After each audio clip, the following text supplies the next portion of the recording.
This is Sky World News, our top stories this hour.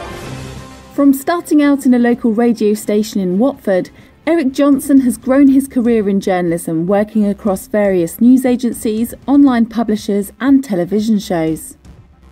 The freelancer has expanded his pool of talents to include newsreading and has appeared on Bloomberg TV and Sky News to read the news to a global audience of millions. We caught up with him to find out what the job's all about and what it takes to successfully report with flair and authority in a fast-moving live environment. I'm a complete news junkie. I love the news. I love it. I love it. I mean, I just live and breathe news. So I've got to know what's happening in the world. If I don't know what's happening in the world, I think I'll probably go mad. You rock up about 2 hours beforehand, you put your makeup on, you do the world headlines, you do the world weather, speak to the producers, who have I got coming up, who am I going to interview, why am I interviewing them? You just have to do the research and you have to prepare. So I got to read the wires, the news, who's involved, why is it happening, where's it happening, how has this happened, why is this happening today? Then if anything does happen while you are on air, then at least you can, we call it busking, where it's unscripted presentation. So for example, the Barcelona attacks, there was lots of breaking news that night, you know, various arrests and various developments during the show, during the broadcast that I was on. So there were a couple of instances where the director said, well, Eric, you just got a minute to fill, go. Okay, so the Barcelona attacks happened here. These people were involved. Police are telling us ABC. Yeah, you need to be prepared in case there's breaking news on something that is rumbling on at the moment, so you just need to be on top of it.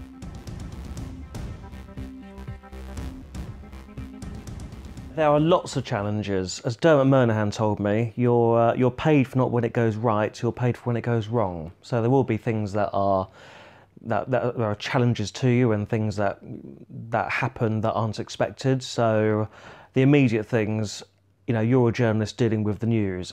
More often than not, it's bad news. So, for example, the Manchester terror attacks, that was a really difficult week, not just for the journalists working on the stories, but also the families affected and the whole country. I think everyone sort of was affected by this horrible tragedy in one way or another. And I was working at Sky News that night, and you know, the following nights as well.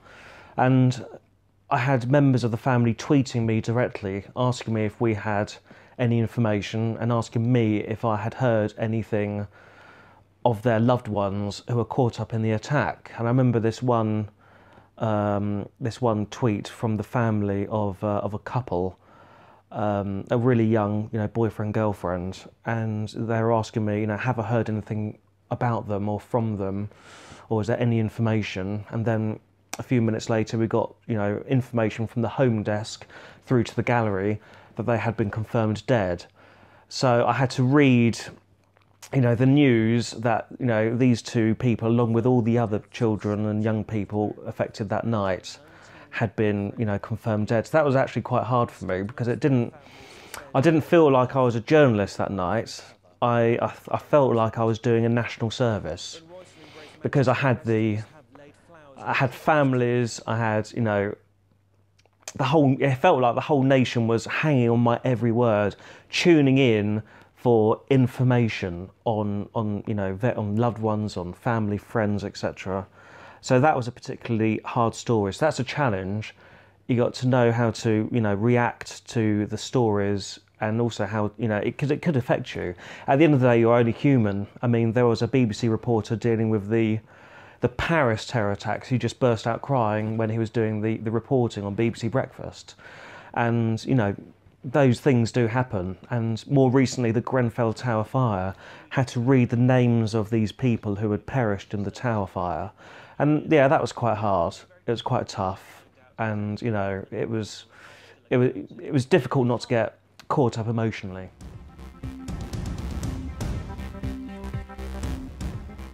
Well, quite a lot of technology goes into newsreading. So you've got the gallery, you've got the auto cue, you've got various producers, you've got the cameras, and everything can go wrong, nothing can go wrong, one thing could go wrong, and it all goes down to how you deal with it. So one example, I threw to the sports bulletin, and the sports bulletin wasn't put down in the rundown.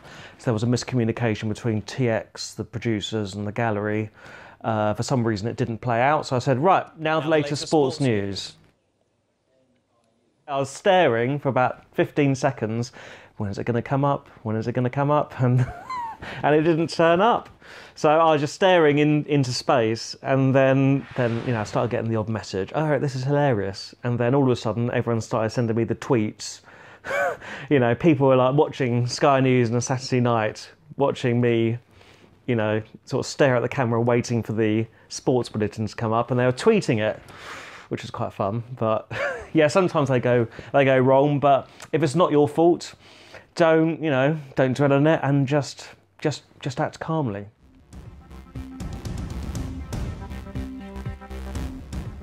There has been a tendency for producers to show off their personality a bit more online and on social media.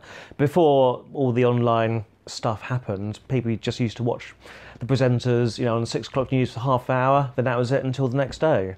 But now, they can show off a bit more of their personality, and it's all about engaging with the audience. Right, I'm in my hot seat, ready for air in about, 10 minutes.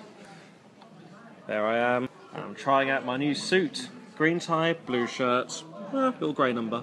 So yeah, I go on Instagram, and I do various videos from behind the scenes, which a lot of people find quite fun and quite interesting. Currently having a little break, so I thought I'd give you a little tour of the studio from up high.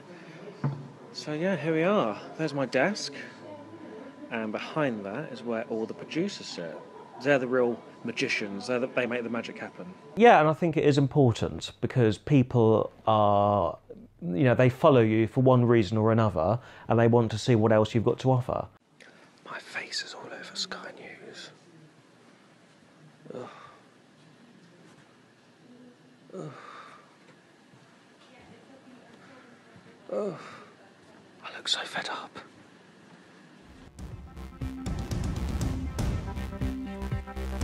It doesn't matter what you're doing in journalism, whether you're on screen, on air, reading the news on radio, on TV, or doing something online, or shooting videos, you're a journalist, and that is what you are. And all you're effectively doing, you're getting all this information from various sources and putting it into a short paragraph, a short soundbite, into a short package that the reader, the viewer, the audience can digest and understand in 3 minutes in a package, or 5 minutes, however long it takes to read it. So that's what you are. You need to learn your craft.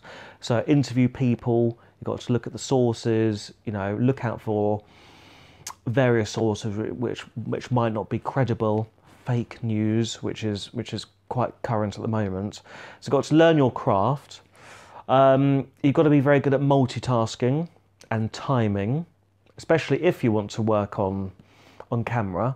So when I'm on the studio floor, I've got an earpiece in, so I'm listening to the producer giving me information. I'm listening to the director giving me various actions to do. I'm listening to the DA, the director's assistant, or the PA, giving me the times. So I've got 3 people to listen to. One person is counting down from 10 usually until we're off air. And then at the same time, I've got to read the auto cue, and I've got to, take in the information that I'm reading on the screen in front of me from the various wires. That's a really big skill, because the last thing you want to do is to fall off air where you're speaking and you can't listen to the DA, and then all of a sudden, you just drop off. So that's really bad. That's like a big no-no in TV. You can't, never fall off air. So yeah, you just got to work really hard, and then when there's a quiet period, just enjoy it, because you've probably worked very hard up until that point, and just take some time off to relax.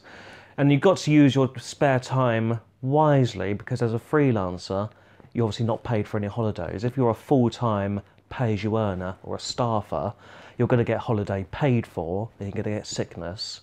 Whereas if you're a freelancer, if you wake up with the flu one day and you have to have the day off, you're not going to get paid for it. So you need to, look after yourself as well. Look after your well-being. Make sure you're rested, and then when the work comes your way, you can attack.